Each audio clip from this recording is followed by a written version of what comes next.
Good morning, church. Good morning, Grace. I know you all were getting used to me holding that staff, but please don't. You look good. It is my joy to welcome each and every one of you here this morning and thank God for your presence. So proud of the journey of our teenagers at an age when so many young individuals falter. We have this select group of individuals who remain committed not only to God and the church, but to following God's way. Let's give them another round of applause.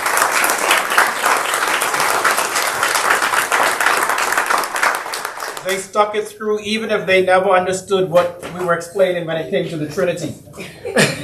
I want to also welcome those who are visiting with us this morning, those who came for the baptism, and one or two of you are here, but I want to, no stranger to us, but Rusty and Monica, that's Mike's younger brother, right? Yes. Remind him. Less smart. Is that, He's my little brother. You want us to deal with him, Rusty? I know. My older brother did that to me, and me and my younger brother always plotted to get him later. Or as the children say, one day we're going to have to take care of y'all. But welcome. And of course, Charlotte, your mom? My mom. Your mom, yes, welcome. So good to see you. Sorry? Reese. Yes, I know. I was going to welcome Reese here. Reese. St. Mary's? Yep, St. Mary's. Yep. Enjoying it? Yes. What are you studying? Economics. Economics. We need that. Right? Good. So you promise in a couple years to come and work for the church? What's that to laugh about? All right, no. But welcome, Reese. It's so good to see you. Good to see you. All of you. You've been here before. You are here. You are family. But I want to also welcome home our own Coast Guard, Rowan. Yes. How's it going? It's great. It's great? It's really good to be home, but It's good to be home. What's great? The Coast Guard or being away from your parents? oh boy. Both. All right. And I leave it there. Anybody celebrating birthdays today? This week, sorry. No? Anniversaries? Yeah, Mary Jo and Tom. Unfortunately, our little Tyler is ill. Their family is ill, and so he could not be, and he will be confirmed perhaps at the cathedral at one of their confirmations coming up in the new year. So please pray for him, and we congratulate Tom and Mary Jo on 20 years of marriage. May God continue to bless them. I want to say thank you to the young people, Stacy, and all those who were out at Reach Across America yesterday. We had a great turnout and a great showing, commitment to service as we honored our fallen heroes. So thank you for that. Any words, Stacy? Thank you all for your participation. We had a wonderful showing. It was the warmest day I think we've had. Yeah. Luke was finally dressed for the weather. But it was very nice. It was very moving. A couple of the kids I talked to afterwards were very touched by it. I don't think they really grasped the importance, so it was very nice. Yes. Thank you also to anybody who donated, because they did, was recognized for that. And Shane and Scott were part of the wreath laying ceremony itself. There are 8 members of, or 8 branches of service that are honored, including a POW wreath that are laid prior to us going out and going to the graves. And Shane and Scott both were part of placing one of those wreaths. Oh. Scott did the Space Force, and Shane did so Shane. Thank you so much. Yes, and Linda also laid a wreath at her father's grave. And so thank you all for those who served and contributed to that. And I also want to say thank you to everybody who supported our fund with Santa yesterday. The pictures there. There's still some items there. If you have your little 50 cents or $1, you can purchase a little item if you want to wrap a gift to your parents. There's some things there. And then, of course, join us in the parish hall for fellowship thereafter. Please be reminded that next Sunday there are 3 services. 9 a.m. Advent 4 o'clock, the Christmas pageant.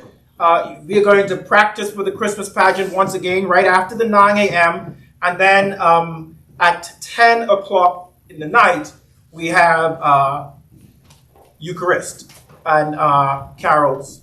So 3 services on Sunday. You know me, 2 out of 3 is good. And so see you Sunday morning and then either of the Christmas Eve services. I also want to welcome, before we get into some business here, Deacon Jane O'Leary, and she will come and introduce herself, but also let us please welcome our bishop, perhaps for the final time here at St. George's in this capacity. Right? You never know if he's going to return. Let us please welcome and thank Bishop Sutton for 16 wonderful years in the Diocese of Maryland. Put your hands together.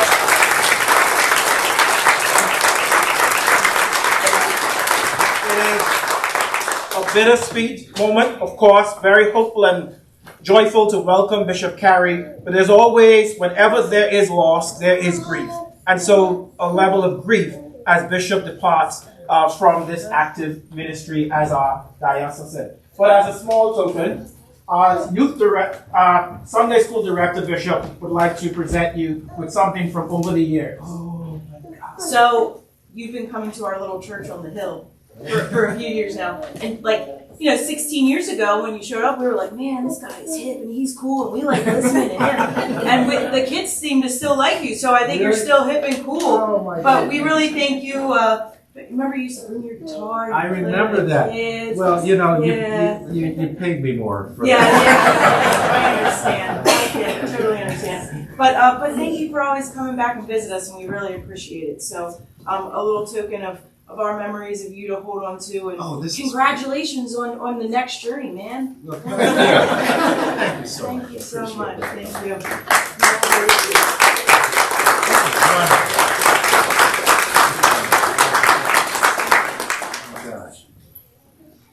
Just before the bishop brings his greetings, we have a member from our finance team who is going to speak in our treasurer.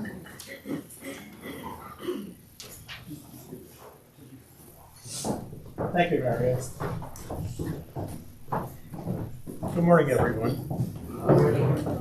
Scalable type, I don't need this. Anyway, on a special day like today, we really understand and appreciate how our church impacts on our lives and the lives of our families as we prepare to perpetuate the traditions of the Episcopal Church with the confirmation of our youth. At this time, we welcome and celebrate and thank Bishop Sutton for his leadership these past 16 years. As we celebrate, we also need to deal with the realities of today's church. Across the country, church attendance is down. COVID changed people's thinking on our in-person attendance in many ways, how and where they work, what we attend in person, virtual attendance, viewing, and not attending. For a lot of this people, it eliminates the consistency in funding our church. I'm in church. I reach for my wallet, put money in the plate, or bring my checkbook with me. If I'm not here, I tend to forget the expenses go on. At St. George's, pledged payments are more consistently made. Plate revenue is way down. With inflation, expenses are up. We're look to cut. 70% of our expenses are staff related. 10 years ago, we hired a young Bahamian, single, focused on finishing his education and strengthening a struggling congregation in Manchester, Carroll County, Maryland. Following 10 years are a true success. The congregation is thriving. The Bahamian is not so young. He's a PhD educated therapist. He has a growing family. He remains committed to the thriving congregation while his family needs are greater. For several years prior to hiring Father Mario, St. George's had been running deficit budgets and balancing withdrawals from a building fund that was raised to expand the church, but later put on hold. The decision was made to operate within our means and present balanced budgets going forward. Hiring Father Mario as our part-time rector fit our needs and our funding ability and his education plans. It worked. And in 2020, COVID-19 created chaos. Along comes the federal government and offers all these dollars to make up for funds interrupted by COVID-19. We have another slush fund to draw from to meet budget deficits. No need to cut. Here's the free money. And at a time when we should be looking to cut expenses, our budget grows. Diocesan recommendations still minimums that continue to increase. With all this free money, we follow the path. How can we pay something less than what the church leadership is telling us? Now we must deal with the reality of everyone's needs at a time when revenue sources are less than ideal. Where do we go from here? No one wants to regress. The church, the priest, his family, the congregation. As much as we can, we need to recognize our need to support St. George's financially, to keep what we have and grow. At the same time, we have some difficult decisions to make. Thanks, Marty. So I always get to deliver the, hard financial reality to this congregation, and I would love to just say, the money isn't important, right? Because we do have a mission here, and this is an amazing congregation. We love what we have here, but it does cost us money to be able to maintain that. And so even if we didn't increase anything, and we just try to maintain exactly what we have today, no increases, which the rest of us are, feeling the same crunch of inflationary pressures, right? We increase nothing. We still need $280,000 to operate what we have. And right now we have $153,000 in pledges. So if plate revenue is way down, people are unchurched, we still have to maintain, and at the same time, the same cost pressures that you feel at your own home, our rector, our organist, our secretary, all have the same pressures, and we have no money to do that. So I'm not even asking for money to raise. I'm asking for how do we come together to help keep what we have and kind of chart a path to go forward. So $280,000, $153,000 in pledges. I'm not going to get into the details because this is a day of celebration, but I'm just asking you to prayerfully consider how you might help us continue to move forward. Thank you. Thank you, Theresa. Thank you, Marty. Once Bishop brings his remarks, the bidding will start at $50,000. Can I get a? No, okay. But in all seriousness, it is a reality.